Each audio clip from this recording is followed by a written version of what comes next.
જોઈશું. લાસ્ટ પ્રવચનમાં આપણે વાત કરી હતી કે જ્વલનજટી રાજા છે. અભિનંદન મુનિ અને જગનંદન મુનિ ભગવંત પાસે તેઓ દીક્ષા લે છે અને અર્કકીર્તિ જે રાજકુમાર છે તેમને રાજ્ય આપે છે અને અર્કકીર્તિ રાજા બને છે.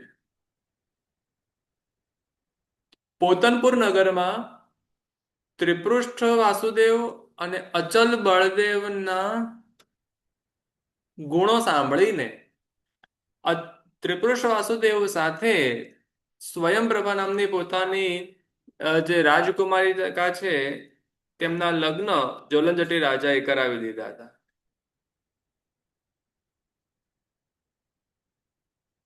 હજી જે દીક્ષા લે છે એ વાત હજી આપણે શાયદ કરી નથી ને. જ્વલનજટી રાજા દીક્ષા લે છે એ વાત નથી કરી હજી આપણે. પણ એટલે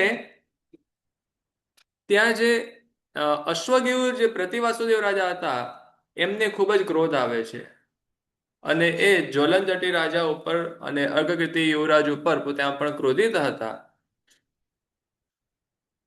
ઘટના બીજી એવી પણ બની હતી કે અશ્વગીવ રાજાએ પોતે જ પૂછાવ્યું હતું નૈમિત્તિકને કે મારું મૃત્યુ કેવી રીતે થશે, અને એ બાબતમાં આપણે પહેલા જાણ્યું હતું કે જે વેસ્ટમાં રહેલા જે સિંહ છે જે ત્યાંના લોકોને આતંક કરે છે, સિંહનો જે વધ કરશે એ તમારો વધ કરશે, અને જે તમારા ચંડવેગ નામના દૂતને જે મારશે તે તમારો વધ કરનાર બનશે. અને એ બંને ત્રિપૃષ્ઠ કુમારે કર્યું હતું. અને પછી જ્યારે આ સ્વયંપ્રભા રાજકુમારી સાથે ત્રિપૃષ્ઠ વાસુદેવના જે લગ્ન થાય છે ને એ વાત હવે અશ્વગીવ રાજા સહન કરી શકતા નથી. બધી તૈયારીઓ થઈ ગઈ છે.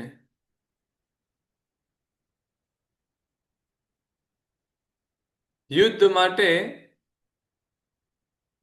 બધી તૈયારી થઈ ગઈ છે.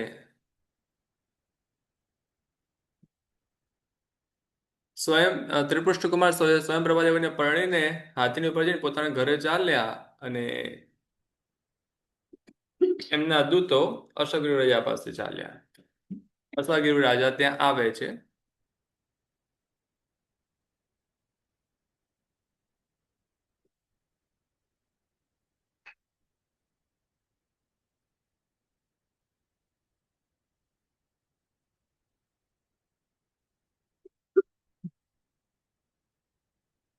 ઘટના આટલી બન્યા પછી ભયંકર ભ્રુકુટીથી જેનું લલાટ વિકટ જણાવા લાગ્યું એવું ઉગ્ર રૂપ કરીને ક્રોધ સહિત એવા તેણે વિદ્યાધરોના અધિપતિઓને કહ્યું કે આ જ્વલનજટીને ભાગ્યએ એવી કેવી દુર્બુદ્ધિ આપી છે કે જેના કારણે તે સૂર્યની સામે કાકિંડ થાય તેમ મારી સામે થયો છે.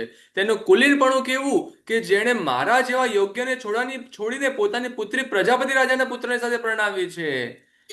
એક તો સર્વ મૂર્ખમાં શિરોમણી મૂર્ખ જ્વલનજટી, તો બીજો પ્રજાપતિ, ત્રીજો સાવકી બેનનો પુત્ર ત્રિપુરુષ અને ચોથો સગપણની ગણતરી વડે થયેલો પોતાના પિતાનો સાળો અચલ કુમાર.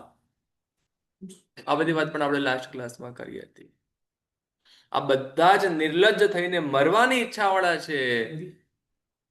એટલે તેઓ સિંહની સામે શિયાળની જેમ તેઓ મારી સામે લડવા માંગે છે. હે વિદ્યાધરો, પવન જેમ મેઘને હણે, સિંહ જેમ હરણિયાઓને અને કેસરી જેમ હાથીઓને પરાભવ પમાડે તેમ તમે જેને એમને હરાવી દો.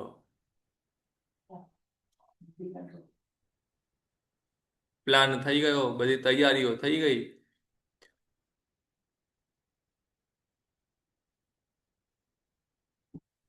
અશ્વગીવ રાજાની આજ્ઞાથી તેમના સુભટો આવે છે. તો ભલે આવતા આ પ્રમાણે જ્વલનજટી રાજા પણ પ્રજાપતિ રાજાને કહે છે. કારણ કે પ્રજાપતિ રાજાને જ્યારે ખબર પડી કે અશ્વગીવ રાજાનો સુભટો આવે છે એટલે પ્રજાપતિ રાજા તો ગભરાઈ ગયા. કારણ કે પ્રજાપતિ રાજા તો અશ્વગીવ રાજાના શરણમાં હતા અને એમના દેશમાં એમના નાકને છે જ્યારે એવી ઘટના બની કે અશ્વગીવ રાજા ક્રોધિત થાય એટલે પછી પ્રજાપતિ રાજાની હાલત તો ખરાબ થાય. પણ જ્વલનજટીએ કહ્યું કે ભલે આવતા તમે હવે મારું યુદ્ધ કૌતુક જુઓ. મારી પહેલા ત્રિપૃષ્ઠ કુમારને કે અચલ કુમારને યુદ્ધ કરવાની જરૂર નથી, આવું જ્વલનજટી રાજા કહે છે. જ્વલનજટી રાજા પણ ખૂબ ઉત્સુક થઈને પોતે પોતાનો પરિકર બાંધીને યુદ્ધ કરવા માટે તૈયાર થઈ ગયા. સસરા પોતાના જમાઈ માટે અને પોતાના તે પોતાના દીકરીના સાસરા માટે કરીને અહીંયા યુદ્ધ કરવા માટે તૈયાર થયા છે. અને એ પણ એની સામે કે જેમના શરણની અંદર પોતે હતા. એટલે આ બહુ મોટું પરાક્રમ કહેવાય. અશ્વગ્રીવના તમામ સુપડ તેની ઉપર એક સાથે ક્રોધથી પ્રહાર કરવા લાગ્યા. કારણ કે જ્યારે પોતાના પક્ષનો માણસ બીજાના પક્ષમાં જોવામાં આવે ત્યારે ક્રોધ સહજ ઉત્પન્ન થાય. અને આ રીતે જ્વલન જટ્ટીએ અપવાદથી જેમ ઉત્સર્ગનો તેમ તેઓના શસ્ત્રોનો પોતાના શસ્ત્રોથી નાશ કર્યો. જેમ જૈન સિદ્ધાંતની અંદર આપણા ગ્રંથોની અંદર એવું છે કે અપવાદ માર્ગ અને ઉત્સર્ગ માર્ગ બે હોય. ઉત્સર્ગ માર્ગ એટલે કે મૂળ માર્ગ, તો ઉત્સર્ગ માર્ગ એટલે કે મુખ્ય માર્ગ છે. પણ કોઈક સમયે એ મૂળ માર્ગમાં ફેરફાર કરવાનો રસ્તો બતાવેલો હોય તેને અપવાદ માર્ગ કહેવાય છે. એટલે ક્યારેક અપવાદ માર્ગ ઉત્સર્ગ એટલે કે મૂળ માર્ગ પર ભારી પડી જાય, એવી રીતે જ્વલન જટી અશ્વગ્રીવ રાજા ઉપર ભારી પડ્યા.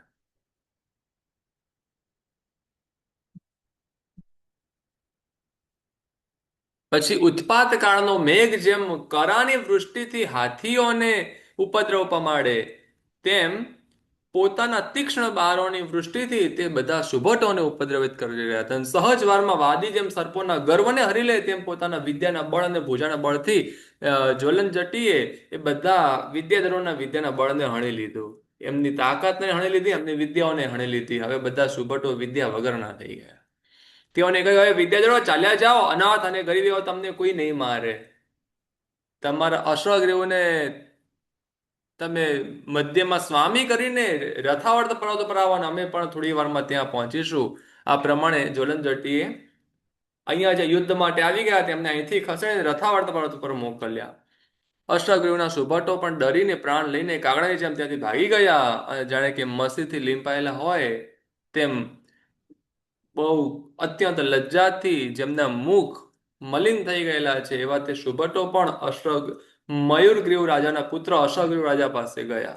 અને ત્યાં જઈને તેમણે બધી વાત કરી કે આવું બન્યું છે, જ્વલન જટી અમને અમારા બધા વિદ્યા હણી લીધી ના. પછી હવે બાળક મા પાસે કેવી રીતે રુદન કરે અને પોતાની આપવીતી કહે, એવી રીતે તે સુભટોએ પણ અશ્વગ્રીવ રાજાની સામે બધી આપવીતી કહી. અશ્વગ્રીવ રાજા ક્રોધથી લાલ વિકરાળ આંખો કરીને રાક્ષસની જેમ ભયંકર રૂપ ધરીને પોતાના સામંત મંત્રીઓ સેનાપતિ બધાને આજ્ઞા કરે છે, કરે વીરો સર્વ પ્રકારની તૈયારી તમે અત્યારે તમારો જલ્દી જલ્દી તમે અહીંયા આવી જાઓ. અને ઉછળતા સમુદ્રની જેમ બધું સૈન્ય એક સાથે પ્રયાણ કરે તેમ તમે બધા એક સાથે પ્રયાણ કરો. કારણ કે ધુમાડો જેમ મસાલાને નાશ કરી દે છે તેમ ત્રિપૃષ્ઠ અચલ અને જ્વલન જટી સહિત પ્રજાપતિ રાજાનો આ યુદ્ધની અંદર હું પોતે નાશ કરવાનો છું. આપણા ક્રોધિત થઈને ઉગ્ર એવો અશ્વગ્રીવ રાજા કહે છે. એટલે પછી બુદ્ધિના ગુણગ્રામનું મંદિર મુખ્યમંત્રીએ તેમને કહ્યું, મુખ્યમંત્રી પાછો અશ્વગ્રીવ રાજાનો મુખ્યમંત્રી તેમને કહે છે કે મહારાજા, આપે પહેલા રમત માત્રમાં 3 ખંડ ભરતક્ષેત્રને જીતી લીધું છે અને આપની તે કીર્તિ, આ લક્ષ્મી, આ બધું આપનું વધી રહેલું છે અને સર્વ પરાક્રમે આપ અગ્રેસર થયા છો. તો આ એકમાત્ર સામંત રાજાનો વિજય કરવા માટે તમે પોતે તૈયાર થયા છો. તો હવે તેથી વિશેષ કઈ કીર્તિ અને કઈ લક્ષ્મી મેળવશો? તમને તો બધું જ મળી ગયું છે. હવે આટલા નાના રકડાને જીતવા માટે તમે જાઓ તો તમને શું મળી જવાનું? તમે આમાં ન જાઓ. એમ એ પરાક્રમી પુરુષોનો હીન પુરુષના વિજયથી કઈ વધારે એમનો ઉત્કર્ષ નથી થતો. હાથીને વિદારણ કરનાર કેસરી સિંહની એક હરિણને મારવાથી શું પ્રશંસા થવાની? પણ કદી જો હીન પુરુષનો ભાગ્યયોગ્ય વિજય થઈ જાય તો પહેલા મેળવેલો જેટલું પણ યશનો ઢગલો છે ને બધો એક સાથે ચાલ્યો જાય. કદાચ હરણ જો કેસરી સિંહને મારી નાખે તો કેસરી સિંહનો મેળેલો યશનો ઢગલો એક સાથે વિખેરાઈ જાય. એ રણની ગતિ તો વિચિત્ર હોય, યુદ્ધમાં કાંઈ પણ થઈ શકે છે. વળી સિંહના વધથી અને ચંડસિંહના ઘર્ષણની પ્રતીતિથી નિમિત્યાની વાણી તો સત્ય ઠરી જ છે. અને એ વાણી તરફ જોતા તો મોટું શંકાનું સ્થાન છે. માટે હે પ્રભુ, આ વખતે 6 ગુણોમાંથી આસનનો ગુણ ધારણ કરવો એ યોગ્ય છે. આસન એટલે કે બેસી જવું. અત્યારે તમે બેસી જાઓ. મોટો હાથી પણ અજ્ઞાતપણે દોડવાથી કાદવમાં ખૂંચી જાય છે. એટલે તમે બેસી રહો તે અત્યારે વધુ યોગ્ય છે. આ બાળક સાહસ કરનારો છે, તેથી કદી જેમ અષ્ટાપદ પ્રાણી ખૂબ પાવરફુલ હોય તેમ એ પણ અષ્ટાપદની જેમ એકદમ ઉછળીને તે પોતાનો જ ભંગ કરશે તો તમારું હિત અહીં બેઠા બેઠા થઈ જશે. અષ્ટાપદ બહુ પાવરફુલ હોય, પણ એ ઉછળે ને તો એ પૂરાઈ જાય, એ પોતે જ પોતાનામાં જ ફસાઈ જાય. એવી રીતે તમે બેઠા બેઠા એ પોતે ઉછળીને આવશે, એમાં એનું અહિત કરી દેશે તો એમાં તમારું હિત બેઠા બેઠા થઈ જશે. હે રાજન, જો ક્યારેક આમ બેસી રહેવાનું સહન કરવાને તમે સમર્થ ન હો તો તમારા સૈન્યને તેની સામે જવાની આજ્ઞા કરો. કેમ કે તમારા સૈન્યના પરાક્રમને પણ કોણ સહન કરી શકશે? મંત્રીએ તો પોતાની સાઈડથી પૂરો પ્રયત્ન કર્યો, પૂરું સમજાવ્યું, પણ રાજાએ અભિમાનના આવેશથી મંત્રીની આવી સત્ય અને હિતકારી વાણીનો પણ અનાદર કર્યો. કારણ કે જેને અભિમાન રૂપી મદિરાનો નશો ચડેલો હોય ને, એ માણસને ભાન ક્યાંથી રહે? અરે મંત્રી, તું કાયર લાગે છે.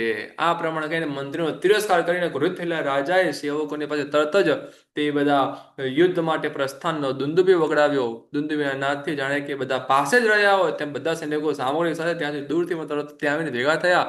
પછી બધી તૈયારીઓ સાથે પોતે શ્વેત વસ્ત્ર ધારણ કરીને તલવાર બાંધીને પુરોહિતજીને તિલક કર્યો છે. એવો તે અશ્વરી રાજા, રાજાઓના તિલક રૂપ એવા મહારાજા ચારણ ભાટોથી સ્તુતિ કરાતો, ઉજ્જવળ છત્ર ચામર સહિત મદથી પૃથ્વીનું સિંચન કરતા એવા એક મોટા હાથી ઉપર આરૂઢ થાય છે. જે હાથી ઉપર બેઠા છે, હાથી પણ મદ ઝરતો હાથી છે અને એના પર આરૂઢ થયો, જેને કોઈ ન રોકી શકે એવા શક્તિવાળા હાથીઓ, ઘોડાઓ અને રથોથી પરિવર્તિત થઈને અશોકનો રાજા પર્વતોને પણ ચડાયમાન કરતો ત્યાં આવે છે. રસ્તામાં ચાલતા પ્રચંડ પવનથી હિંચકા ખાતા એવા તેના છત્રો દંડ વૃક્ષની જેમ ભાંગી ગયો. તેના છત્રનો જે દંડ હતો, છત્રનો દંડ એ પવનથી જેમ વૃક્ષની ડાળી તૂટી જાય તે છત્રનો દંડ ભાંગી ગયો. વૃક્ષ પરથી પુષ્પની જેમ, આકાશમાંથી તારાની જેમ અષ્ટગૃહના મસ્તક ઉપરથી છત્ર ભૂમિ ઉપર પડી ગયું.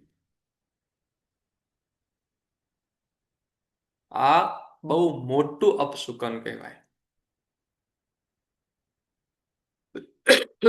જેઠ મહિનામાં સરોવર તેની જેમ અને શરદ ઋતુમાં કાદવની જેમ તેના હાથીનો મદ તરત સુકાઈ ગયો. જે મદ ઝરતા હાથી પર બેઠો હતો તેનો મદ સડન લેખ સાથે સુકાઈ ગયો.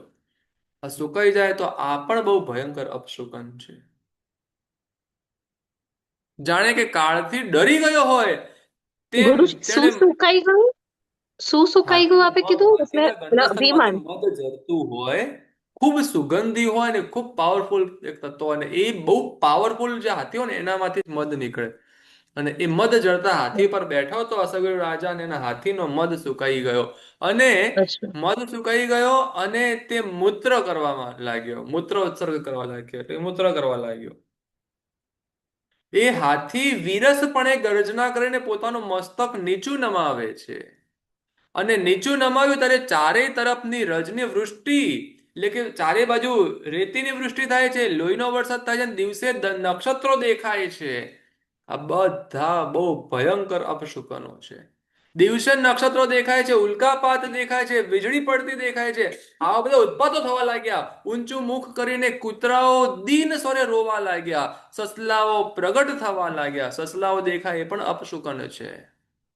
ચિલ્લાઓ આકાશમાં ફરવા લાગી. કોયલ પક્ષીઓ પોકાર કરવા લાગ્યા. માથા ઉપર ગીધ પક્ષીઓ વધવા લાગ્યા. અને કપોત પક્ષી ધ્વજ ઉપર આવીને બેઠો. કબૂતર ધજા ઉપર આવીને બેસે તે ન સારું. તે ધ્વજ ઉપર આવીને બેઠો. આ પ્રમાણે અશ્વગૃહ રાજાને અપશુકનો થયા. આવા ખરાબમાં ખરાબ અપશુકનોને પણ અવગણીને યમરાજના પાસેથી જાણે કે ખેંચાઈને આવેલો હોય ને તેમ તે ઉચ્છૃંખલ થઈને આગળ ચાલે છે. તે વખતે આવા અપશુકનો હોવાથી ઉત્સાહ વગરના થયેલા વિદ્યાધરો અને યુદ્ધની ઉત્કંઠા વગરના રાજાઓ તે સ્વાધીન હોવા છતાં પણ જાણે કે તેઓને આમ વેઠના પકડ્યા હોય તેમ આવીને આવીને તેઓ અશ્વગૃહ રાજાને વીંટળાઈને વળગ્યા. અને પછી તેઓ બધા જાય છે. સૈન્ય વાળો થયેલો તે અશ્વગૃહ રાજા પ્રયાણ કરતો કરતો રથાવર્ત પર્વતના પરિષ્કાર કરનારા એવા રથાવર્તને પરિષ્કાર કરનાર એવા રથાવર્ત પર્વત પાસે આવી પહોંચ્યો. ત્યાં જાણે કે વૈતડ્ય પર્વત હોય તેમ એ પર્વતની નીચેના ભૂમિના એરિયામાં અશ્વગૃહ રાજાના હુકમથી વિદ્યાધરોના સૈન્યનો નિવાસ થયો. આ તરફ પોતાનાપુરમાં વિદ્યાધરોના રાજા જ્વલન જટીએ બલભદ્ર અને વાસુદેવને કહ્યું, તમારામાં સ્વાભાવિક એવી શક્તિ છે કે જેની સામે કોઈ પણ ટકી શકે તેમ નથી. તો પણ પ્રેમથી જરાક મને ડર લાગે છે, એટલે ભીરું થઈને હું તમને કહું છું. કારણ કે પ્રેમ અસ્થાને પણ ભય બતાવે, જ્યાં ન હોય ત્યાં પણ પ્રેમના કારણે ભય થાય.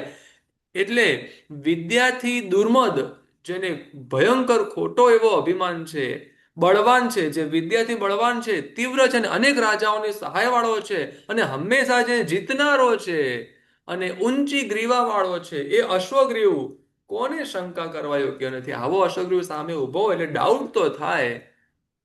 જો કે એક વિદ્યા સિવાય તમારા બંનેને અશ્વગૃહથી કાંઈ પણ ઓછું નથી. તમારી પાસે બધું જ છે, ખાલી એક વિદ્યા નથી તમારા બંને પાસે. વિદ્યા વિના પણ તમે તેને હણવા માટે સમર્થ છો. તેમ છતાં હું તમને પ્રાર્થના કરું છું કે તમારે વિદ્યા સિદ્ધિ માટે જરાક પ્રયત્ન કરવો જોઈએ.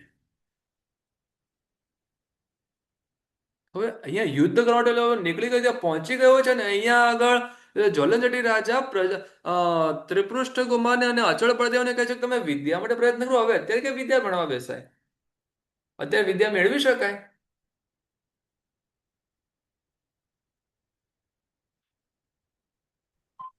તમે વિદ્યા માટે જરાક પ્રયત્ન કરો, જેથી તેનું વિદ્યા વડે કરેલું માયાયુદ્ધ પણ ફોકટનું જાય.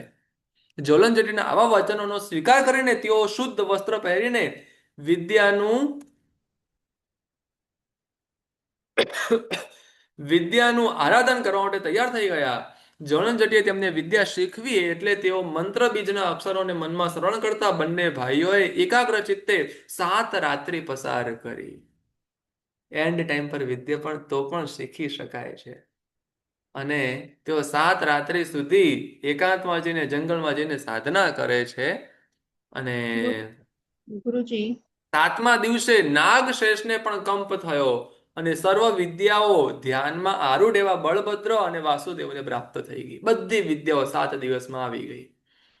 ગુરુજી, હમ પેલો રાજા આવી ગયો છે રથાવર્ત પર્વત પાસે, અને ત્યાર પછી આ લોકો 7 દિવસ સુધી વિદ્યા માટેના એટલે પોતાનું તપ ને એવું કરે છે, તો ત્યાં સુધી પેલો અશ્વગ્રીવ રાજા યુદ્ધ માટે લલકારતો નથી? રાહ જોવે. તમને ખબર છે રામાયણનું યુદ્ધ થઈ રહ્યું હતું ને? રામાયણનું હા, યુદ્ધ 18 દિવસ ચાલ્યું હતું. એમાં વચ્ચે 6 દિવસ બ્રેક હતો. એવું કેવી રીતે? વચ્ચે એક સાથે 6 દિવસ લક્ષ્મણજી વિદ્યા સાધના કરવા માટે ગયા હતા. તો યુદ્ધ વિરામ હતું. એટલે ચાલુ યુદ્ધમાં પણ વચ્ચે હોય, પોઝ હોય. એટલે થઈ શકે છે.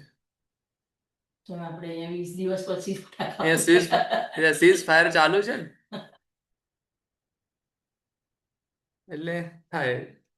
અને તેઓ જ્યાં કહ્યું છે ત્યાં જ યુદ્ધ માટે આવે, બીજે પછી યુદ્ધ ના કરે. એમ સીધા નોર્મલ પબ્લિકને એવી રીતે હેરાન ના કરે. જો નીતિથી ચાલનારા હોય તો પછી એમાં કોઈ અનીતિ વાળો વ્યક્તિ હોય તો કંઈ પણ કરે.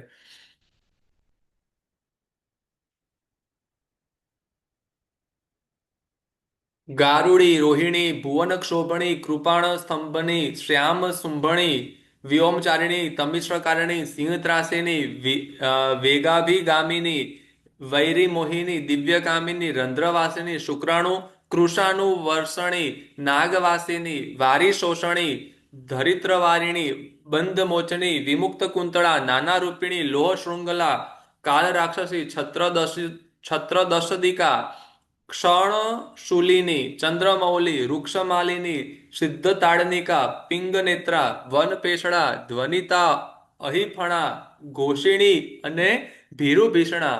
આ પ્રમાણે આ બધા નામોવાળી વિદ્યાઓ, બધી વિદ્યાઓ આવી અને એમને કહે છે કે અમે તમારે વશ છીએ. વિદ્યા એ શું હોય? વિદ્યા એક દેવી હોય.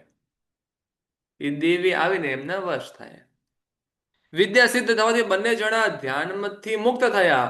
મહાત્માઓને પુણ્યના આકર્ષણથી શું પ્રાપ્ત ન થાય? પછી ત્રિપુરુષ વાસુદેવ પોતાના મોટા ભાઈ અચલ બળભદ્રની સાથે પ્રજાપતિ અને જ્વલનજટી વગેરેથી યુક્ત એવું મોટું સૈન્ય લઈને શુભ દિવસે પ્રયાણ કર્યું. જાણે કે ગરુડો હોય તેવા વેગવાન મોટા પંચરંગી અશ્વોથી, જાણે જયલક્ષ્મીના મંદિરો હોય તેવા શત્રુઓના આસ્કંદ કરનારા રથોથી, ઐરાવત હાથીને ઉલ્લંઘન કરનારા મનોદ્ધત હાથીઓથી, જાણે કેસરી સિંહ હોય તેવા ફાળ દઈને ચાલતા એવા ઉત્તમ પેદલોથી, એક એક પેદલ જાણે કે કેસરી સિંહ હોય એવું તેમનું પેદલ. પેદલ એ ખબર છે ને, પગે ચાલનારું સૈન્ય. ચાલીને જે જે માણસ ચાલીને જતો હોય યુદ્ધ માટે તે. અને આકાશથી ચાલનારા, ભૂમિથી ચાલનારા એવા લોકોથી, આકાશ અને ભૂમિને ઢાંકતો, સ્વજનોની જેમ અનુકૂળ શુકનોથી પ્રેરેલો, વાજિંત્રોના નાદથી અને અશ્વ તથા ગજોના શબ્દોથી દિશાઓને ભેદતો અને મોટા સૈન્યોના ભારથી પૃથ્વીને કંપાવતો એવો ત્રિપૃષ્ઠ પોતાના દેશના સીમાડા પર રહેલા, જાણે કે પાળીઓ હોય, જાણે કે શિલાસ્તંભ હોય તેવા રથાવર્ત પર્વત પાસે આવી પહોંચ્યો. એની પાસે એકદમ નજીકમાં જ રથાવર્ત પર્વત પાછું ત્યાં આવી પહોંચ્યો.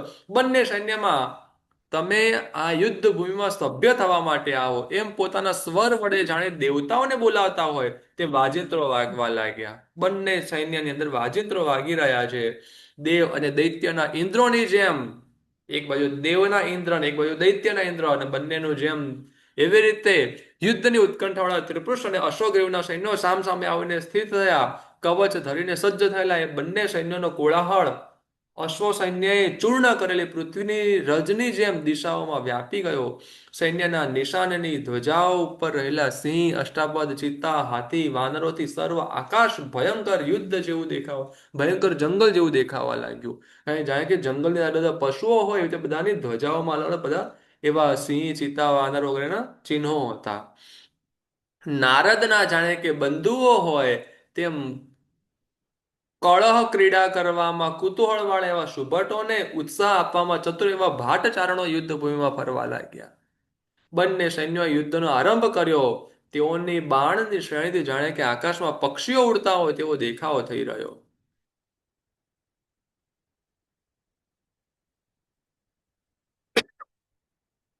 તે વખતે યુદ્ધમાં વૃક્ષની શાખાઓના અગ્રભાગના પરસ્પર સંઘર્ષણથી, એકબીજાને આમ ઘસાવાથી જેમ દાવાનળ ઉત્પન્ન થાય તેમ તે બંનેના સૈનિકોના યુદ્ધમાં પરસ્પર અથડાતા એવા શસ્ત્રોથી અગ્નિ ઉત્પન્ન થવા માંડ્યો.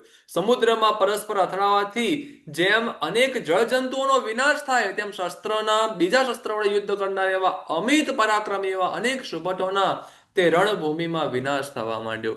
થોડી વારમાં સમુદ્રની વેલા જેમ નદીના જળને ઊંધી દિશામાં મોકલી દે તેમ ત્રિપુરુષ વાસુદેવની આગળની સેનાએ અશ્વગ્રીવની સેનાને અવળા મુખે ચાલતી કરી દીધી. તરત જ પોતાનો અગ્ર સૈન્યનો ભંગ થતો જોઈને જાણે કે આંગળીના અગ્રભાગનો ભંગ થઈ રહ્યો હોય તેમ અશ્વગ્રીવના પક્ષના વિદ્યાધરો પણ ઘણા જ ક્રોધિત થાય છે. અને પ્રચંડ ભુજાવાળા તેઓ યુદ્ધ ભૂમિમાંથી એટલા બધા ઉત્કટ થઈ ગયા કે જાણે કે યમરાજના મંત્રીપણાની મુદ્રાને પ્રાપ્ત કરીને આવેલા પિશાચો હોય તેવા તેઓ જણાવવા લાગ્યા. આવી રીતે તેઓમાં વિકટ અને ઉત્કટ દાંતવાળા, વિશાળ વક્ષસ્થળવાળા અને શ્યામ અને ભયંકર આકૃતિવાળા એવા રાક્ષસો જાણે કે અંજલાચલ પર્વતના શિખરો હોય તેવા જણાવવા લાગ્યા. આ બધા વૈતરણ્ય પર્વતના મનુષ્યો એટલે એ એવા પ્રકારના લોકો. તેઓમાં શ્યામ કેટલાક વિદ્યાધરો પૂંછડા રૂપી હળના પછાડવાથી પૃથ્વીને ફાડી નાખતા અને મંડળના અગ્રની ક્રીડાને કરનારા એવા નખોવાળા એવા કેસરી સિંહો થઈ ગયા. કેટલાક પોતાની સૂંઢોથી ઘાસના પૂળાની જેમ હાથીઓને આકાશમાં ઉછાળનારા તેમજ જાણે કે ઊંચા શિખરોવાળા પર્વતો હોય એવા અષ્ટપદ પશુઓ થઈ ગયા. બધા વિદ્યાધર મનુષ્યો, એટલે વિદ્યાધર મનુષ્ય પોતાના વિદ્યાના બળથી અલગ અલગ રૂપ બદલી દે અને પછી ભયંકર રીતે યુદ્ધ કરે. પશુઓના રૂપની અંદર કોઈ અષ્ટાવધ પશુનું રૂપ કરે, કોઈ કેસરી સિંહના રૂપની અંદર યુદ્ધ કરે, અને ઉછળી ઉછળીને યુદ્ધ કરે, અલગ અલગ પ્રકારના વિદ્યાઓના પ્રયોગોથી યુદ્ધ કરે, અલગ અલગ શસ્ત્રોના પ્રયોગોથી યુદ્ધ કરે. યુદ્ધમાં કોઈ પ્રકારને પછી કોઈ લિમિટ નહીં, એની ભયંકરતા કંઈક અલગ જ લેવલની. જી બોલો. ગુરુજી, વિદ્યાધરો જે હોય એ લોકોને વિદ્યા જન્મથી જ પ્રાપ્ત થઈ જાય, જે ના, તેઓ વિદ્યાધરો. મેળવે, સાધે. જન્મથી ન હોય, પણ તેમને એ વિદ્યા જે આપણે સ્કૂલ વગેરેમાં અહીંયા બધું કેવું રીતે બધું શીખવા જેવી રીતે તેઓ વિદ્યા શીખે, એની સાધના કરે અને તેમને મેળવે. પછી પોતાની યોગ્યતા પ્રમાણે કોઈ પાસે 2-4 વિદ્યા હોય, કોઈ પાસે 200-400 પણ હોય. અચ્છા, એટલે વૈતાઢ્ય પર્વત ઉપર જે પણ વિદ્યાધરો રહે છે એ બધાએ વિદ્યાને સાધવી પડે, શીખવી પડે. પોતે સાધવી પડે, એ વારસાગત પણ ના આવે. અચ્છા, એટલે એવું નથી કે એ પણ લોકોની જેમ પાસે માને રોટલી વિદ્યા હોય બનાવતા જ બારી આવડતી હોય પર. તો એ મા દીકરીને શીખવી શકે, એવી રીતે એ વારસામાં વિદ્યા એમને શીખવે અને એમને સદાવે. અચ્છા.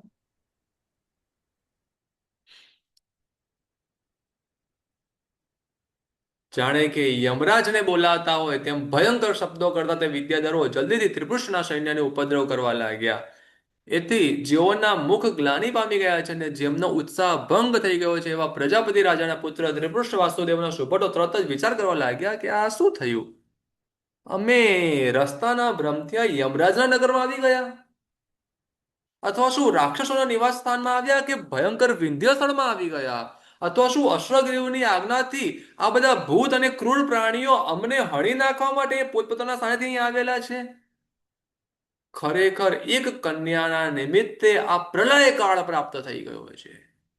એક કન્યા સ્વયં પ્રભા સાથે ત્રિપુરુષ કુમારના લગ્ન થયાના પ્રલય કાળ થયો. આ સમયમાં જો ત્રિપુરુષ રાજા પોતે જય મેળવે તો અમારો પુરુષાર્થ રહ્યો એમ સમજવાનું છે.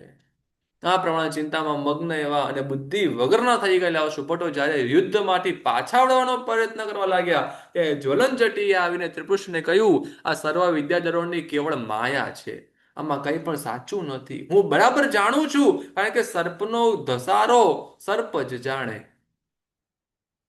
બીજાને ખબર ન પડે.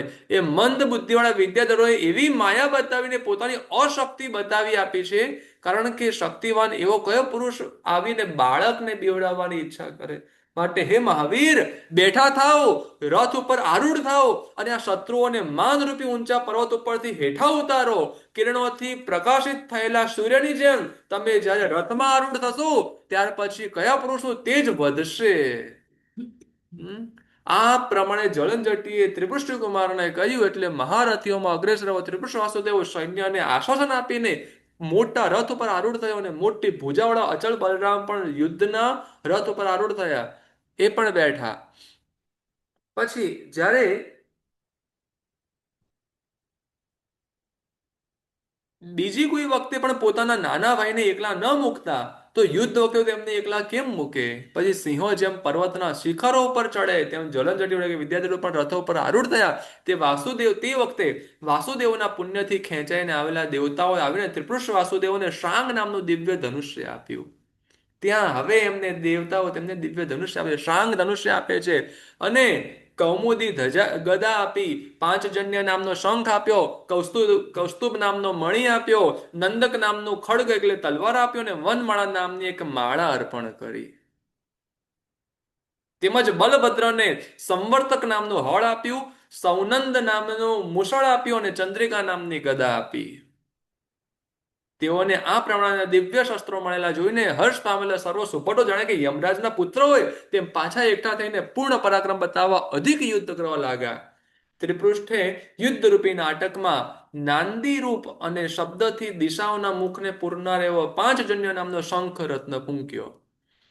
હવે એ શંખ ફૂંકે છે અને સંવર્ત પુષ્કરાવર્ત નામના પ્રલય મેઘની જેમ, સંવર્ત પુષ્કરાવર્તનો મેઘના પ્રલય એની જે ગર્જના હોય ને, બહુ ભયંકર ગર્જના હોય, તેના જેવા તે શંખના નાદથી અશ્વગ્રીવ રાજાના બધા સૈનિકો ગભરાઈ ગયા. તે વખતે કેટલાકના હાથમાંથી વૃક્ષના પાંદડા જેમ વૃક્ષ જેમ પાંદડાને મૂકી દે તેમ તેમના હાથમાંથી શસ્ત્રો પડી ગયા. કેટલાક જાણે કે અપસ્માર, બીમારી વાળા અપસ્માર એટલે કે સડનલી શરીરમાંથી બધું લૂઝ મોશન થઈ જવાની તકલીફ હોય ને, એવા થઈ ગયા. પોતે જ જમીન ઉપર ઢળી પડ્યા.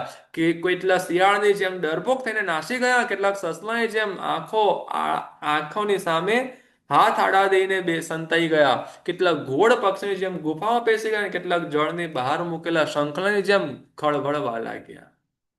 સમુદ્રના શોષણની જેમ, જે પહેલા ક્યારેય પણ ન દેખેલું હોય, ક્યારે પણ ન થયું હોય, તેવા પોતાના સૈન્યનો ભંગ સાંભળીને અશ્વગ્રીવ પોતાના સુપોટોને કહે છે કે અરે વિદ્યાધરો, આ બાળદના નાદથી જેમ જંગલમાં રહેલા હરણિયાઓ નાસી જાય, બળદ ખાલી અવાજ કરે અને જંગલે હરણિયાઓ નાસી જાય, તેમ ફક્ત શંખના નાદથી ત્રાસીને તમે કેમ ભાગી રહ્યા છો? તમે ત્રિપુરુષ અને અચલનું શું પરાક્રમ જોયું છે, તેથી તમે ચાટિયા રૂપે ઉભેલા એ પુરુષના દર્શનથી પશુઓ નાસી જાય તેમ તમે ભાગી જાઓ છો?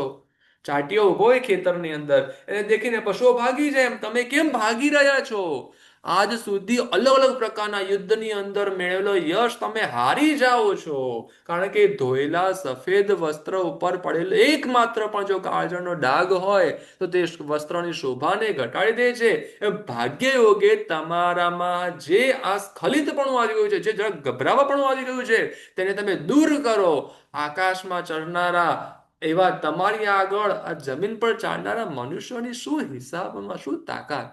તમે યુદ્ધ કરો, અથવા જો તમારામાં તાકાત ન હોય તો માત્ર સભ્ય થઈને ઉભા રહો. હું અશ્વગ્રીવ રાજા રણભૂમિમાં કોઈની સહાયની દરકાર કરતો નથી.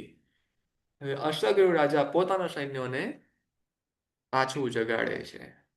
આ પ્રમાણે અશ્વગ્રીવ કહે છે એટલે લજ્જાથી નીચા મુખ કરીને બધા વિદ્યાધરો પર્વતથી ગભરાયેલા સમુદ્રની જેમ પોતે પાછા વળે છે. અશ્વગ્રીવ પણ રથમાં બેસીને અવ્યગ્ર થઈને ક્રૂર ગ્રહની જેમ શત્રુનો કોળિયો કરી લેવા માટે આકાશ માર્ગમાં ચાલે છે.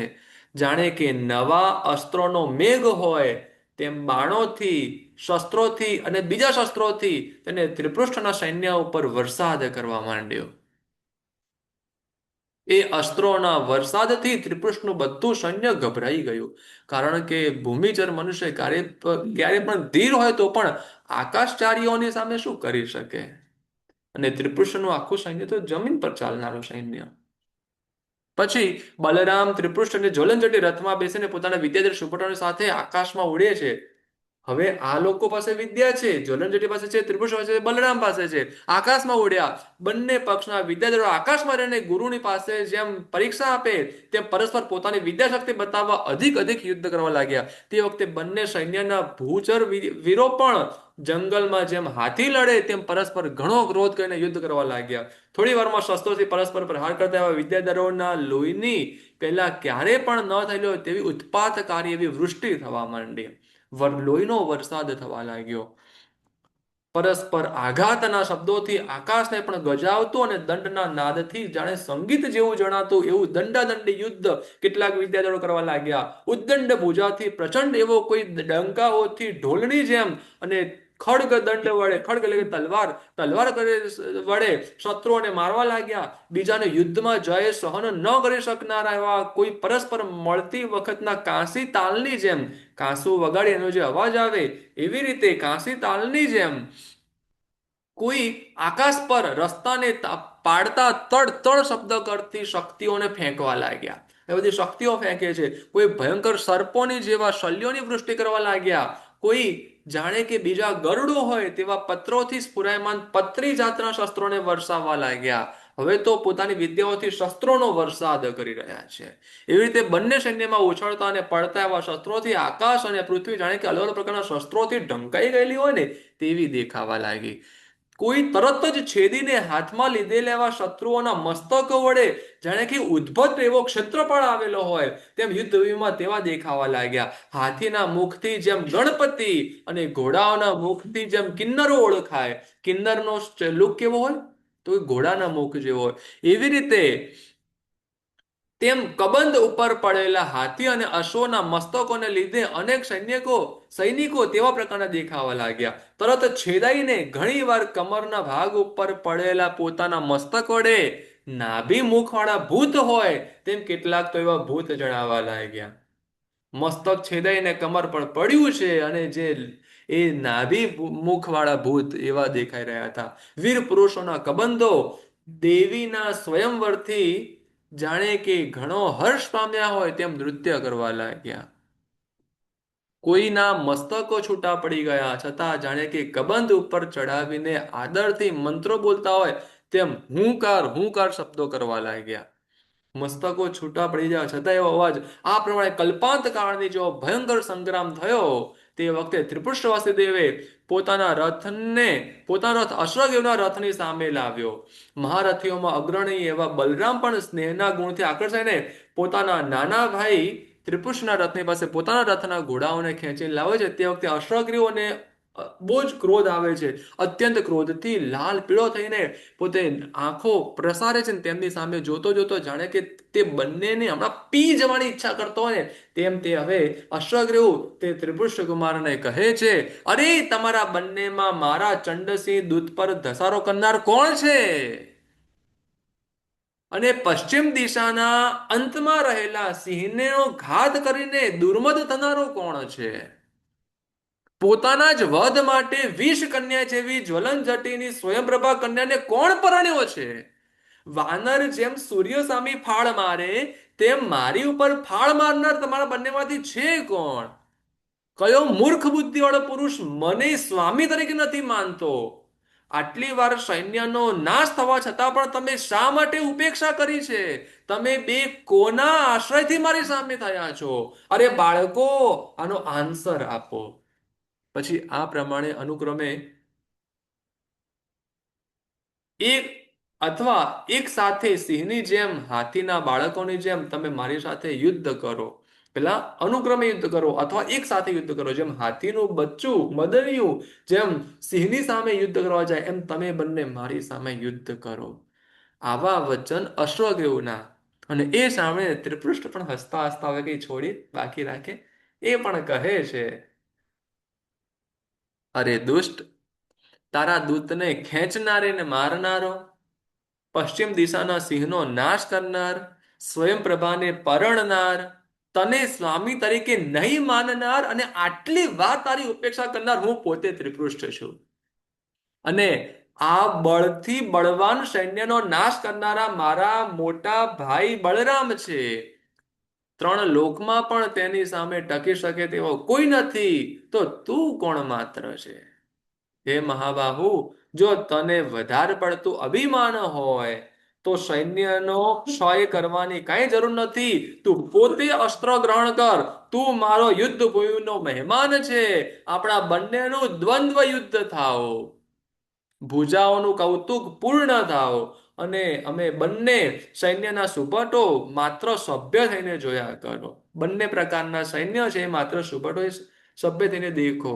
ત્રિપૃષ્ઠે આવું પ્રપોઝલ આપ્યું કે જાય યુદ્ધ આપણે બંનેને કરવું છે તો આ સૈન્યને કેમ મારે છે?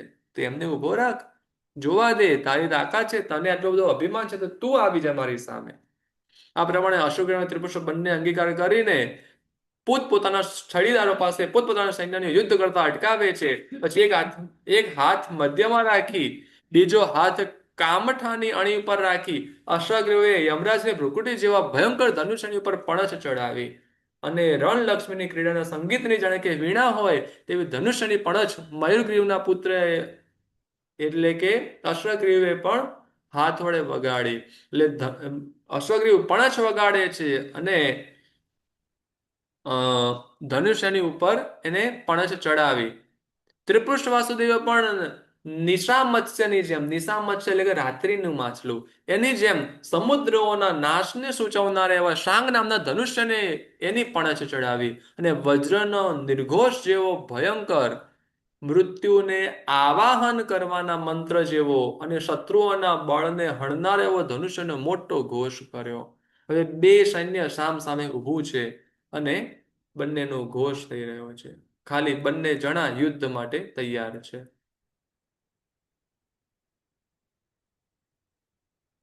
તે વખતે કંડિયામાંથી સર્પની જેમ ભાથામાંથી બાણો કાઢી કાન સુધી ખેંચીને અશ્વગ્રીવ વરસાવે છે. પછી કાળનું જાણે કટાક્ષ હોય, કલ્પાંત કાળની અગ્નિની શિખા હોય તેવું કાંતિથી પ્રકાશમાન એવું એક તીક્ષ્ણ બાણ, તીવ્ર બાણ ત્રિપૃષ્ઠની ઉપર છોડ્યું. તે બાણને આવતું જોઈને અવિચ્છેદ પરાક્રમ વાળા ત્રિપુરુષ વાસુદેવ તરત જ છોડેલા બાણથી જાણે કે શેરડીની એક વેલડી હોય તેમ તેને છેદી નાખ્યું. એવી હાથ ચાલાકીથી એવું બીજું બાણ મૂક્યું કે જાણે તે પહેલું જ હોય તેમ તેનાથી અશ્વગ્રીવનું ધનુષ્ય પણ છેદી નાખ્યું.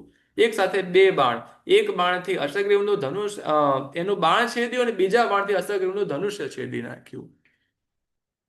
પછી અશ્વગ્રીવે જે નવા નવા ધનુષ્યો ધારણ કર્યા તે ધનુષ્યો તેની ઈચ્છાની સાથે સાથે ત્રિપુષ્ટે તોડી નાખ્યા પોતાના બાણોથી. એક બાણથી પ્રતિવાસુદેવનો જે ધ્વજ છેદ્યો, ઉપર જે પ્રતિવાસુદેવ આપણે ચિત્રમાં દેખાય છે, ઉપર જે પ્રતિવાસુદેવ ધ્વજ છે, એક બાણથી એનો ધ્વજને જ છેદી નાખ્યો અને એક બીજા બાણથી એરંડાના વૃક્ષની જેમ તેના રથને ભાંગી નાખ્યો. આ પ્રમાણે હાલત થઈ તો પણ અશ્વગ્રીવ બીજા રથમાં બેસીને ધારાઓથી મેઘની જેમ દૂરથી બાણોનો વરસાદ કરતો ફરીવાર આગળ ચાલે છે. એ વખતે તેણે બાણો વડે દુર્દિનનો આડંબર કર્યો, જેથી રથ, સારથી, ત્રિપૃષ્ઠ કે બીજું કંઈ પણ દેખાવામાં આવતું નહોતું. પણ સૂર્ય જેમ પોતાના કિરણોની છટાથી અંધકારનો નાશ કરે તેમ ત્રિપૃષ્ઠે પણ પોતાના બાણોના વરસાદથી તે દુર્દિન કાળદ સર્વવૃષ્ટિનો તરત જ નાશ કરી દીધો. એને બાણોનો એટલો બધો વરસાદ કર્યો અશ્વગ્રીવે, તો ત્રિપુષ્ટ પણ બીજો સામે બાણો છોડે છે અને બધા બાણોનો નાશ કરી દે છે. ત્રિપુષ્ટના આવા પરાક્રમથી ક્રોધિત થયેલા અને પર્વત જેવા સારવાળા અને શક્તિવાળાઓમાં શ્રેષ્ઠ એવા અશ્વગ્રીવે વીજળી જાણે કે સહોદરા હોય, વજ્રની જાણે કે સખી હોય અને મારી જાણે કે માતા હોય અને શેષનાગની જાણે કે જીભ હોય તે એક પ્રચંડ શક્તિ હાથમાં ગ્રહણ કરી. યમરાજની જાણે કે નર્તકી હોય તેમ ઘુઘરીઓના શબ્દ કરતી એ શક્તિને સ્તંભ ઉપર રાધા ચક્રની જેમ તેણે પોતાના મસ્તક ઉપર ફેરવવા માંડી. હવે અશ્વગ્રીવ શક્તિને ફેરવે છે. પોતાના વિમાનના ભ્રંશથી શંકાથી ભય પામેલા વિમાનવાસીઓએ જેને માર્ગ આપ્યો છે એવી એ શક્તિ અશ્વગ્રીવે સર્વ બળથી ત્રિપૃષ્ઠ ઉપર નાખી. અને એ નાખે છે એટલે શું થાય છે?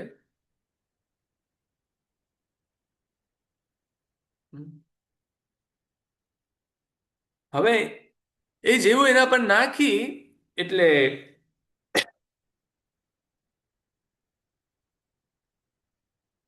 અ,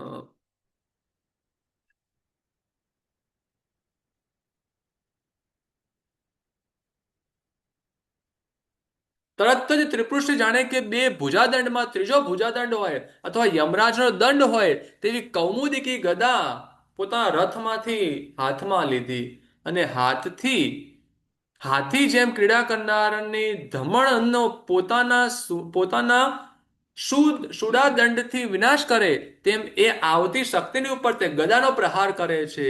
જેથી ઉગ્ર અગ્નિના કણિયાથી સેંકડો ઉલ્કાપાતને વિસ્તારતી એ શક્તિ માટીના ધેફાની જેમ ચૂરે ચૂરા થઈને પૃથ્વી ઉપર પડી. પછી અશ્વગ્રીવે ઐરાવતનો કાઢી લીધેલો દાંત હોય તો એક બહુ મોટો પણિગ લઈને ત્રિપુષ્ણની ઉપર ફેંક્યો. હવે પણી ગલે છે ને ફેંકે છે, પણ ગરુડ જેમ ચાંચ વડે મોટા સર્પના ટુકડે ટુકડા કરી નાખે તેમ ત્રિપૃષ્ઠે એ પરિઘને પણ ગદા વડે ટુકડે ટુકડા કરી નાખ્યો. હવે અશ્વગ્રીવે યમરાજને જાણે કે દાઢ હોય ને તક્ષક નાગની જાણે કે બેન હોય તેવી વજ્રશિલાના સારથી બનેલી એક ગદા ત્રિપૃષ્ઠની ઉપર ફેંકી. મોટી ભુજાવાળા એવા ત્રિપૃષ્ઠે પણ પોતાની કૌમુદિકી ગદાથી તે ગદાને આકાશમાં જ રેતીના લાડવાની જેમ ટુકડે ટુકડા કરી નાખ્યા. આવી રીતે સર્વ શસ્ત્રો જ્યારે ભાંગી ગયા ત્યારે અશ્વગ્રીવ પીડિત માણસ પાસે મિત્ર વર્ગની જેમ તરત જ વિલખો પડી ગયો અને તરત જ તેણે નાગાસ્ત્રનું સ્મરણ કર્યું. તે નાગાસ્ત્ર શીઘ્ર પ્રગટ થયું એટલે તે તે અસ્ત્રને ધનુષ સાથે જોડ્યું. તે વખતે રાફડામાંથી સર્પોની જેમ તેમાંથી અનેક સર્પો ઉત્પન્ન થયા એ નાગાસ્ત્રથી. ભૂમિ અને આકાશમાં ફૂંફાડા મારીને દોડતા એવા તે સર્પોએ ક્ષણવારમાં એ મનુષ્ય લોકને પાતાળ લોક જેવું કરી નાખ્યું.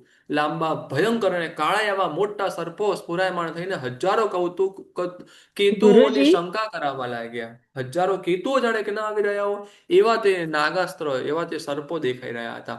મૃત્યુના જાણે કે અવસર્પ હોય તેવા તે સર્પો આકાશમાં પણ ફેલાઈ રહ્યા હતા, જેથી વિદ્યાધરોની સ્ત્રીઓ તેનાથી ભય પામીને દૂર પણ નાશવા લાગી. તે વખતે ત્રિભુજના સૈનિકોને બહુ મોટો ડાઉટ થઈ ગયો, મોટી શંકા થઈ ગઈ, કારણ કે સ્વામીનો પ્રભાવને નહીં જાણનારા અને ભક્તિમાનોને તો એમ આટલો બધો ડર લાગી જ જાય. પછી ત્રિપુરુષે ધનુષ્ય પર ગરુડાસ્ત્રને ચડાવીને છોડ્યું, એટલે તેમાંથી કદલીના પત્રની જેમ, કેળના પાંદડાની જેમ પ્રસરતી પાંખોથી જાણે કે આકાશને સેંકડો છત્રોથી ઢાંકી રહ્યા હોય તેવા અનેક ગરુડો પ્રગટ થયા.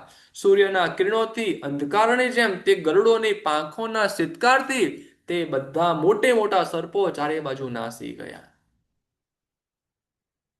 નાગાસ્ત્રને નિરર્થક થયેલું જોઈને અશ્વગ્રીવે ભયંકર એવું અગ્નિ અસ્ત્ર ચિંતાવ્યું. હવે અગ્નિ અસ્ત્રથી યુદ્ધ કરે છે. જ્વાળાઓથી આકાશમાં સેંકડો ઉલ્કાપાતને બતાવતું તે અસ્ત્ર તેણે ધનુષ્ય ઉપર સાંધીને છોડ્યું. તે વખતે ત્રિપુરુષનું બધું સૈન્ય જાણે કે અગ્નિમાં મગ્ન થયું હોય તેમ વડવાનળથી ભય પામેલા સમુદ્રના મત્સ્યોની જેમ આકુળ વ્યાકુળ થઈ ગયું. તે જોઈને અશ્વગ્રીવના સુપટો ખુશ થઈને હસવા લાગ્યા, ભમવા લાગ્યા, ઉછળવા લાગ્યા, નાચવા લાગ્યા, ગાવા લાગ્યા અને ઉતાવળા થઈને તાળીઓ પાડવા લાગ્યા. કારણ કે હવે તો ત્રિપુષ્ટનું સૈન્ય બધું ત્રિપુષ્ટની કઈ તાકાત દેખાઈ નથી રહી. પછી ક્રોધથી નેત્રો લાલ કરીને ત્રિપુષ્ટે ન રોકી શકાય એવા વરુણ અસ્ત્રને ધનુષ્ય સાથે જોડીને છોડ્યું. એટલે તે અસ્ત્રના પ્રભાવથી ત્રિપુષ્ટના મનોરથની જેમ, ત્રિપુષ્ટની ઈચ્છાઓની જેમ તરત જ આકાશમાં વરસાદનો મેઘ ઉત્પન્ન થયો, વરસાદ થયો અને અશ્વગ્રીવના મુખની જેમ આકાશ આખે આખું કાળું પડી ગયું. તરત જ ગુરુજી દાવાનળને સમાવતા એવા વર્ષા ઋતુના મેઘની જેમ અગ્નિ અસ્ત્ર એ જળની ધારાને વરસાવીને તે મેઘે અગ્નિ અસ્ત્રને સમાવી દીધો. જી બોલો. ગુરુજી પ્રિયંકાને કંઈક પૂછવું છે. હા એને હાથ રેસ જી કર્યો. બોલો પ્રિયંકા. ગુરુજી, આપે એવું કીધું ને કે અશ્વગ્રીવ પાસે જ્યારે પરીઘ વાળું જે શસ્ત્ર કરે છે, પછી એની પાસે નાગાસ્ત્ર જે એ શું કહેવાય, અને એનાથી બધા સર્પ ફેલાઈ જાય છે. તો એ એવું એક એવી એક વિદ્યા કહેવાય કે અસ્ત્રથી જ આ વસ્તુ ઊભી થઈ? એટલે એ વિદ્યાનું સ્મરણ કરીને એ અસ્ત્ર છોડે. આમાં શું નોર્મલ તીર હોય, તેવા વખતે વિદ્યાનું સ્મરણ કરે પછી એ તીર છોડે તો એ તીર એ વિદ્યા વાળું થઈ જાય. અને પછી એ વિદ્યાના પ્રભાવથી જે પ્રમાણે જે છોડનાર જે પ્રમાણે ચાહતો ને એ પ્રમાણે થાય. એટલે એને જો નાગ અસ્ત્ર વિદ્યા એને છોડી છે તો એ તીરમાંથી બહુ બધા નાગ નીકળે, બહુ બધા સર્પ નીકળે. હા, ઓકે. અને એવી રીતે કેમ કે પછી આપે પછી કીધું ત્રિપુરુષને ને કે બહુ ગરુડ બધા અસ્ત્ર છોડ્યું. હાજી. આપે એવું કીધું ને કે બહુ બધા નાગ મીન્સ આજુબાજુમાં એટલે એ ફેલાઈ ગયા એક જ એટલે છોડે ને તો પછી બધી આમ વરસ્યા જ કરે, એવી રીતે થાય. ગુરુજી એટલે આ જે સર્પ બધા આવ્યા તો એ ખાલી ત્રિપૃષ્ઠને જ હેરાન કરે કે પછી આખી સેનાને એ પણ કરે? છોડનાર કારણ કે જે એ લોકો પ્રમાણે દ્વંદ્વ યુદ્ધ વિચારીને કરતા છોડે એ હતા. પ્રમાણે, છોડનારની ઈચ્છા જે પ્રમાણે હોય એ પ્રમાણે. અચ્છા, કારણ કે આ લોકો દ્વંદ્વ એ યુદ્ધ કરતા હતા એટલે બાકીના બધા તો ઉભેલા જ છે ને એમ. એટલે હા, તો પછી એમને એટલે એ છોડનાર જે પ્રમાણે પ્લાન કરે કે મારે આટલાનો વધ કરવો છે તો એટલાનો વધ કરે. અને એ છે ખાલી આ એક જ જણને લાગો તો બધા સર્પ એક ને એક પાસે જ જાય. એ છોડનારના આશય પ્રમાણે જાય.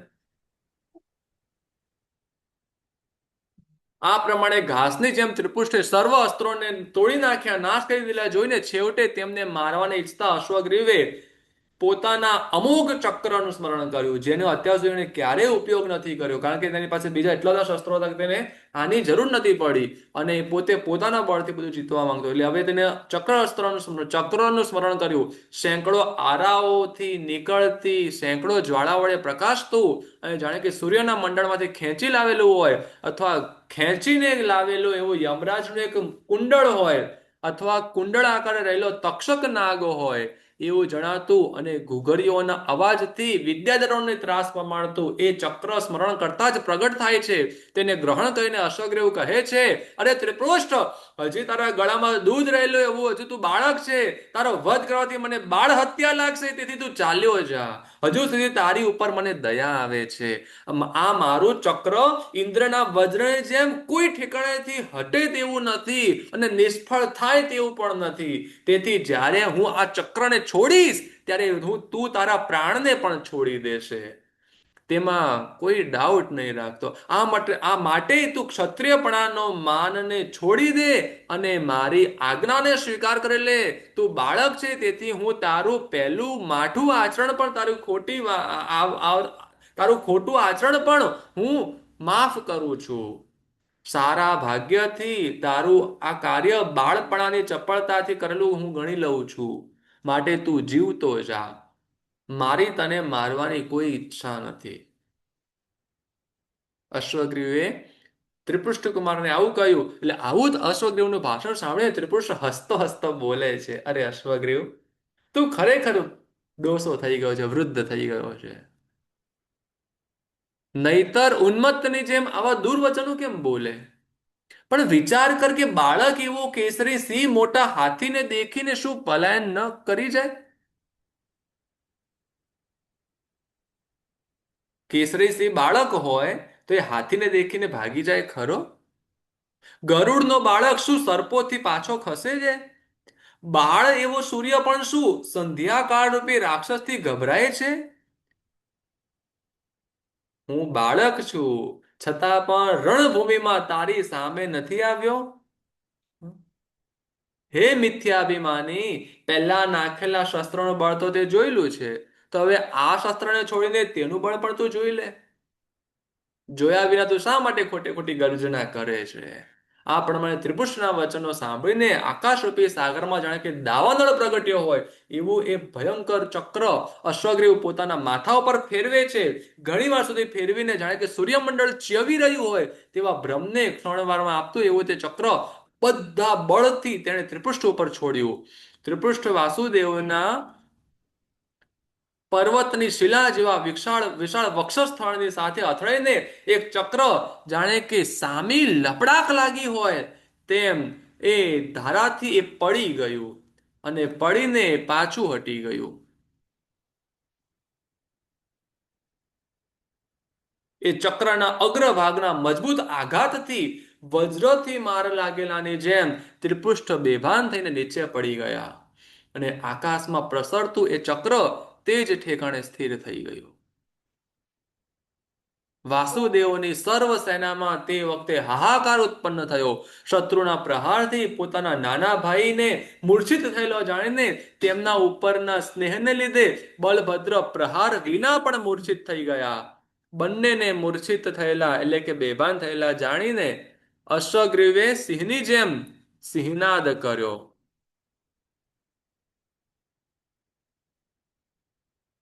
અને તેના સૈનિકોએ પણ વિજય પ્રગટ કરતા હોય તેવો કિલકિલારાવ કરી મૂક્યો. અને થોડી વાર પછી બલભદ્રને ભાન આવ્યું ત્યારે પોતે ઉન્નત હર્ષનાદ સાંભળીને અત્યારે વખતે આવો હર્ષનાદ કોને થયો છે, કોણ આટલું ખુશ થયું છે એમ પોતાના સૈનિકોને પૂછે. એટલે તેઓએ કહ્યું કે હે દેવ, ત્રિપુષ્ટ કુમારને પડેલી આપત્તિ વડે ખુશ થયેલા અશ્વના સૈનિકોના ઉર્જિત હર્ષધ્વનિ છે. બલરામે કહ્યું, શું મારા નાના ભાઈને વિપત્તિ હોય, મારા અનુજબંધુની તકલીફ હોય? તે તો જ્યારે યુદ્ધમાં શ્રાંત થાય છે ત્યારે ક્ષણવાર રથમાં સૂવે છે, થાકી જાય છે, થોડી વાર આરામ કરે છે, તેને તકલીફ ન હોય. તે ઉપરથી પોતાના મનમાં મારા ભાઈને વિપત્તિ આવી ધારીને ખુશ થયેલા અશ્વગ્રીવના સૈનિકોનો હર્ષ હું એક ક્ષણવારમાં દૂર કરી દઉં છું. અરે દુષ્ટ અશ્વગ્રીવ, ઉભો રહે! આજે રથ અને પરિવાર સહિત તને મસાલાની જેમ હું ગદાથી ચૂર્ણ કરી નાખું છું. એમ કહીને રથાવર્ત પર્વતના શિખર જેવી ગદા ઉપાડીને તેમાં અચલ બળભદ્ર દોડે છે.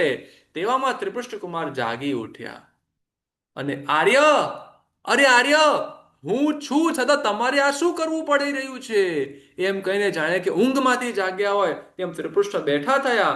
ત્રિપુષ્ટને ઉઠેલા જાણીને બીજા ગામથી આવ્યા હોય તેમ બે તેમ બળભદ્ર બે હાથ પોળા કરીને તેને આલિંગન કરે છે. તરત જ પાછા પોતાના સ્વામીની જાગૃતિને સૂચવનારો શત્રુઓના હૃદયમાં શલ્ય જેવો એવો ત્રિપુષ્ણના સૈનિકોએ પણ પછી હર્ષનાદ કર્યો અને પ્રહારથી કરેલા પોતાના પાપનું જાણે કે પ્રાયશ્ચિત કરવા માટે ઈચ્છતું હોય તેવું એ અશ્વગ્રીવે નાખેલું ચક્ર ત્રિપુષ્ણે પોતાની પાસે રહેલું જોયું. એ ચક્ર એ ત્રિપુષ્ણની પાસે જ આગળ અહીંયા ઊભું રહેલું છે આકાશમાં જ. એટલે જાણે કે સૂર્યનું ભાગીદાર હોય તેવું તે તેજથી ભયંકર તે ચક્ર હાથમાં લઈને વાસુદેવે અશ્વગ્રીવને કહ્યું. હવે વાસુદેવ અશ્વગ્રીવને કહે છે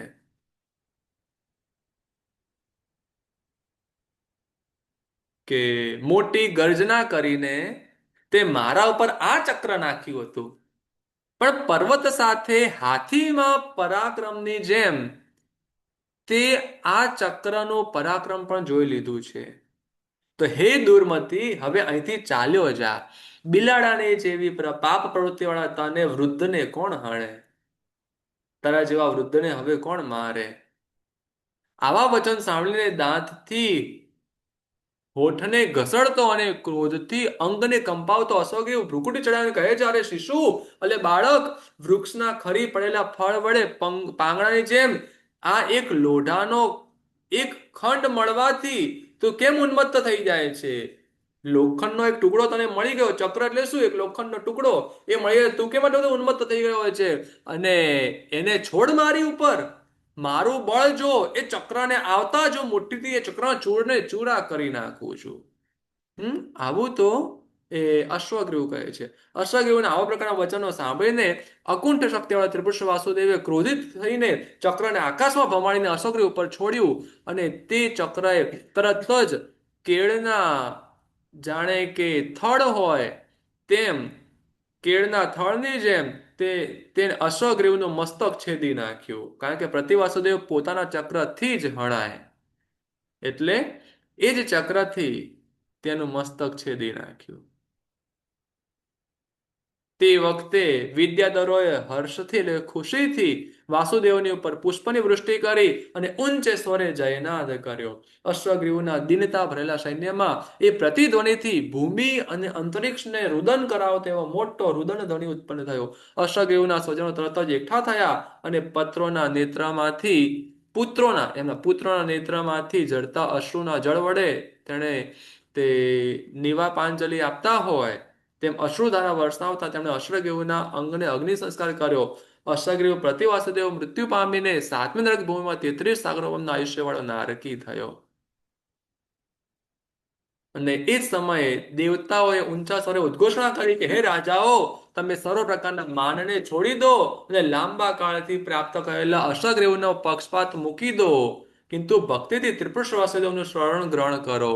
કેમ કે આ ભરત ક્ષેત્રમાં અવસર પેઢીમાં આ પ્રથમ વાસુદેવ ઉત્પન્ન થયેલા છે. એ મહાપૂજાવાળા એ રાજા 3 ખંડવાળા ભરત ક્ષેત્રના સ્વામી 3 ખંડ ભરત ક્ષેત્રના પૃથ્વીને ભોગવનારા થવાના છે. આ પ્રમાણે સાંભળીને અંતરિક્ષમાં થયેલી દિવ્યવાણી સાંભળીને અશ્વગ્રીવના તાબાના સર્વ રાજાઓ આવીને ત્રિપુષ્ણ વાસુદેવ નમે છે અને તેમને અંજલિ જોડીને પછી તેઓ તેમનું શરણ સ્વીકારે છે. આમ ત્રિપુષ્ણ વાસુદેવ હવે અર્ધભરત ક્ષેત્રના સ્વામી થયા. હવે જ્વલનજટી રાજાની જે પુત્રી સ્વયંપ્રભા, તેમની સાથે હવે તેઓ લાંબા કાળ સુધી તેઓ હવે તેમની સાથે લગ્ન કરીને તેઓ તેમની સાથે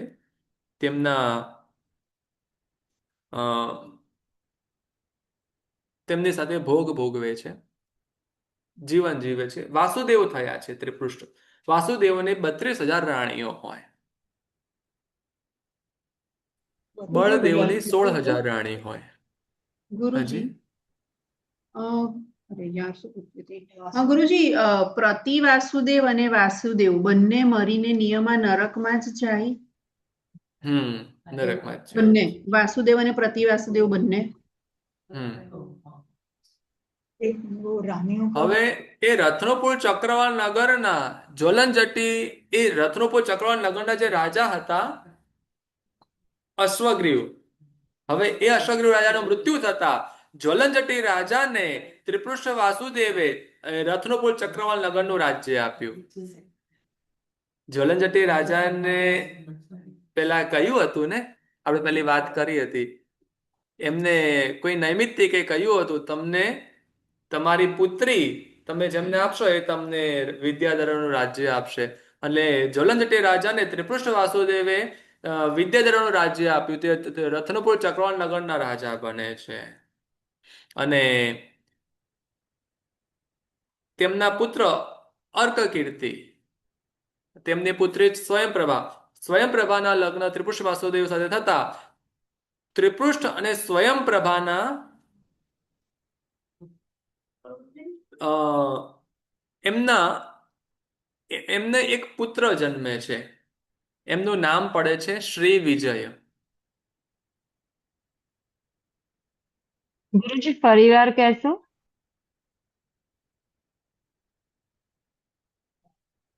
ત્રિપૃષ્ઠ અને સ્વયંપ્રભાના એક પુત્રનું નામ શ્રી વિજય.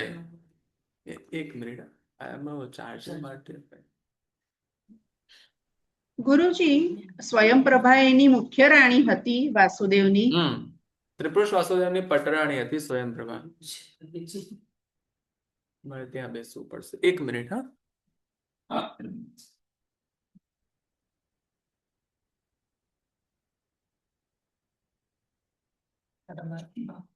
આસન.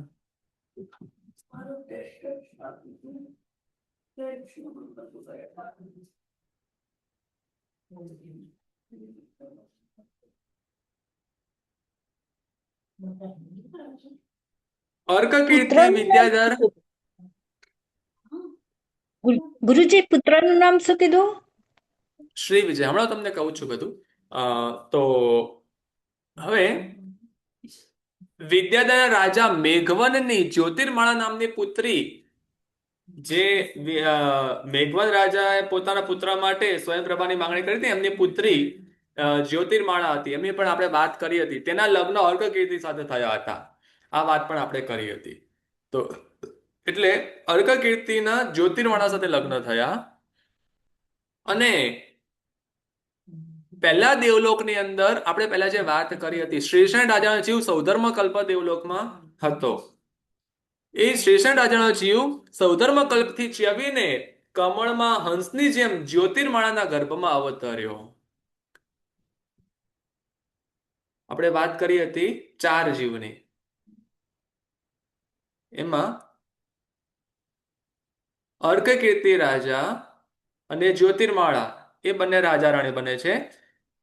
અને એમના પુત્ર શ્રીષણ રાજા એ એમના પુત્ર બને છે. શ્રીષણ રાજા ત્યાંથી યુગલિક બને છે, ત્યાંથી પહેલા દેવલોકમાં જાય છે. હવે તે અર્કકીર્તિ અને જ્યોતિર્માળા કુમારીના પુત્ર બને છે. તે સમયે જ્યોતિર્માળાએ સ્વપ્નમાં અતિ તેજથી આકાશને પ્રકાશિત કરતા એવા 1000 કિરણવાળા સૂર્યને પોતાના મુખમાં પ્રવેશ કરતો જોયો. ગર્ભ સમય પૂર્ણ થતા તેણે સામ્રાજ્ય રૂપી ભવનને મજબૂત આધાર આપનાર એવા સ્તંભ રૂપ અને સર્વ પવિત્ર લક્ષણોથી લક્ષિત એવા એક પુત્રને જન્મ આપ્યો. તે દેખેલા સ્વપ્નને અનુસારે મૂર્તિથી અમિત તેજવાળા તે પુત્રનું માતા પિતાએ અમિત તેજ નામ પાડ્યું. કુમાર અર્કકીર્તિને પોતાનું રાજ્ય સોંપીને જ્વલનજટી રાજાએ જગનંદન અને અભિનંદન ચારણ મુનિ ભગવાન પાસે દીક્ષા ગ્રહણ કરી. હવે અર્કકીર્તિ રાજા મળે છે, અભિનંદન મુનિ જગનંદન મુનિ ભગવાન પાસે જ્વલનજટી રાજાએ દીક્ષા લીધી.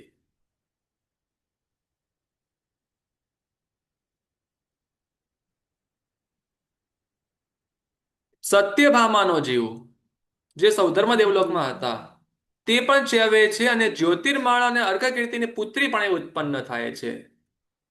અને ત્યારે એ જ્યારે ગર્ભમાં આવી ત્યારે માતાએ સ્વપ્નમાં સારા તારાવાળી રાત્રિ જોઈ. રાત્રિમાં આકાશમાં સારા સારા તારાઓ છે એવી જોઈ. તેથી માતા પિતાએ તેનું સુતારા નામ પાડ્યું. સુતારા કુમારી. 4 જીવ હતા: શ્રીષણ રાજા, સત્યભામા, અભિનંદિતા રાણી, શિખી નંદિતા રાણી. બરાબર. અર્કકીર્તિ રાજા બન્યા, જ્વલનજટી રાજર્ષિ બન્યા. અભિનંદિતાનો જીવ સૌધર્મ કલ્પથી ચ્યવીને ત્રિપૃષ્ઠ અને સ્વયંપ્રભાના પુત્ર પણ ઉત્પન્ન થયો. અને એનું નામ રાખવામાં આવે છે ગર્ભમાં આવતા માતાએ સ્વપ્નમાં અભિષેક સહિત શ્રીદેવી જોયા, તેથી પિતાએ તેનું શ્રી વિજય નામ પાડ્યું. અભિનંદિતા રાણી જે અભિષેક સહિત શ્રીદેવી લક્ષ્મી દેવી દેખે છે એટલે એનું નામ શ્રી વિજય. સ્વયંપ્રભાને ભદ્રના કલ્યાણરૂપ એવા વિજયભદ્ર નામનો એક બીજો પુત્ર પણ થયો. જે વિજયભદ્ર છે એ વિજયભદ્ર એ પૂર્વ કોઈ કથાનકમાં નથી, એક બીજો પુત્ર પણ તેમને થયો. એમનું નામ એટલે શ્રી વિજયકુમારના એક ભાઈ હતા વિજયભદ્ર, પણ પહેલા પુત્ર શ્રી વિજયકુમાર, બીજા વિજયભદ્ર. શિખી નંદિતાનો જીવ પહેલા દેવલોકથી ચ્યવીને ત્રિપૃષ્ઠ અને સ્વયંપ્રભાની જ્યોતિપ્રભા નામની પુત્રી થાય છે.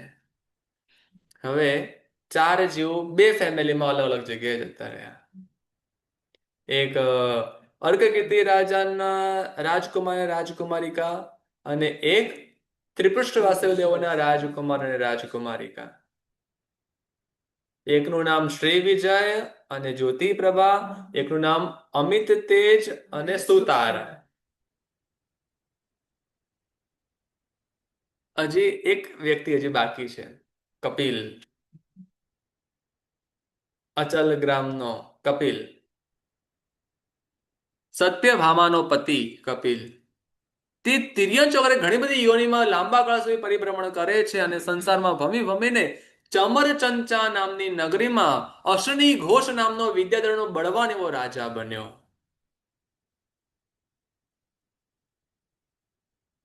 વૈતાડ્ય પર્વત પર વિદ્યાધરનો પ્રખ્યાત રાજા અશ્વિની ઘોષ રાજા, હવે આ પણ પાવરફુલ રાજા થયો જે કપિલ હતો તે.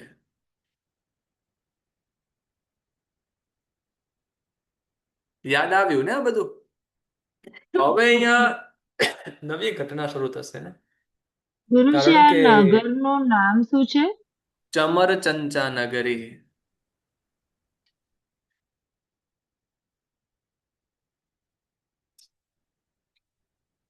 હવે અર્કકીર્તિએ જે ખૂબ રૂપવતી એવી વિસ્તારવંત લોચનવાળી પોતાની સુતારા નામની પુત્રી હતી. અર્કકીર્તિ રાજાની પુત્રી સુતારા, એ પુત્રી ત્રિપૃષ્ઠના પુત્ર શ્રી વિજયની સાથે પરણાવી. જ્વલનજટી રાજાની પુત્રી ગુરુજી ભાઈ જે બહેન હતા ને આ સ્વયંપ્રભા તો. હતી એ આપી હતી ત્રિપૃષ્ઠ વાસુદેવને. હવે જ્વલનજટી રાજાના પુત્રની પુત્રી છે, નામ છે સુતારા, ભાઈ બહેન એ જ છે ને. ત્રિપૃષ્ઠના પુત્રને આપી. એટલે 2 પેઢી આમ ગઈ. ગુરુજી સમજાય? ભાઈ બહેન જ છે ને, અર્કકીર્તિ અને પેલી સ્વયંપ્રભા. અર્કકીર્તિ સ્વયંપ્રભા ભાઈ બહેન છે, તો હા, એટલે અર્કકીર્તિની બંનેના પુત્રી પુત્ર એ પુત્રી. સ્વયંપ્રભાના પુત્રને આપી. પુત્ર. હા, પુત્રી પુત્રને આપે ને, પુત્રી પુત્રીને કેવી રીતે આપે? ના, એટલે એમ કહું કે એ અર્ક ભાઈ બહેન ના ઘરે જ પાછું લગ્ન. હા, થઈ શકે. બેન એ પારકા ઘરની સંપત્તિ કહેવાય ને, એટલે હા હા, એટલે અર્કકીર્તિ રાજાની પુત્રી શું નામ? સુતારા. સુતારાના લગ્ન ત્રિપૃષ્ઠના પુત્ર શ્રી વિજય સાથે થયા. સુતારા એ પૂર્વભાવમાં કોણ હતી? હવે એ યાદ રાખવું પડશે, નહીંતર તમે ભૂલી જશો. અત્યાર સુધી મેં તમને સત્યભામા, ખાલી સત્યભામા. યુદ્ધ કહ્યું, હવે છેલ્લે છેલ્લે ખાલી સત્યભામાનો જીવ છોકરાઓના નામ હતો. જોઈ લઈએ ને. હા સત્યભામાનો જીવ હતો એ. હા, સત્યભામાના હવે લગ્ન કોની સાથે થયા? શ્રી વિજય એટલે ત્રિપુષ્ટ રાજા, શ્રીષેણ વાસુદેવ રાજા. ના એમના એટલે પુત્ર શ્રીષેણ શ્રી રાજા. વિજય સાથે. તો શ્રી શ્રીષેણ વિજય એટલે રાજાનો કોણ? જીવ. એ શ્રીષેણ અભિનંદિતાનો રાજાનો જીવ. જીવ. શ્રી વિજય શ્રીષેણ રાજાનો જીવ નહીં ગુરુજી? ના, શ્રીષણ રાજા જેવું અમિત તેજ કુમાર. હા, અમિત તેજ. અરે તો યાર, શ્રી વિજય અભિનંદિતા કોણ રાણી. જીવ? અભિનંદિતા. અભિનંદિતા. અહીંયા મેં લખ્યું, અહીંયા વિજય કુમાર લખ્યું, શ્રી વિજય કુમાર આવે. અભિનંદિતાનો જીવ જો અહીંયા લખ્યું છે. એના ફોટોઝ પણ એ જ સેમ છે. આ ફોટો પણ તમે આગળ આગળ જેટલી હિસ્ટ્રીમાં જશો તો એને એ જ છે, સેમ ફેસ છે આમ. એટલે શ્રી વિજયકુમાર એની સાથે એટલે અભિનંદિતા અને સત્યભામાના લગ્ન થયા.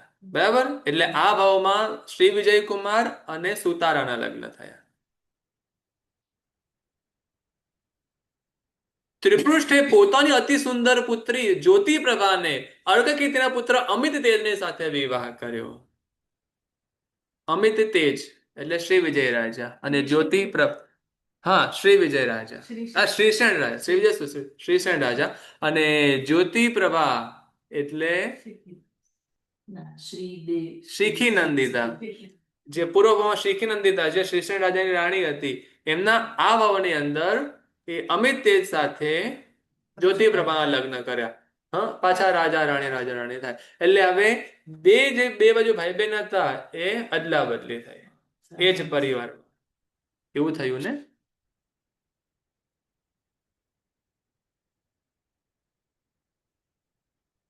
હવે શ્રી વિજય સુતારાણી સાથે અને મહાભુજાવાળા એવા અમિત તેજ જ્યોતિપ્રભા સાથે વિષય સુખ ભોગવી રહ્યા છે.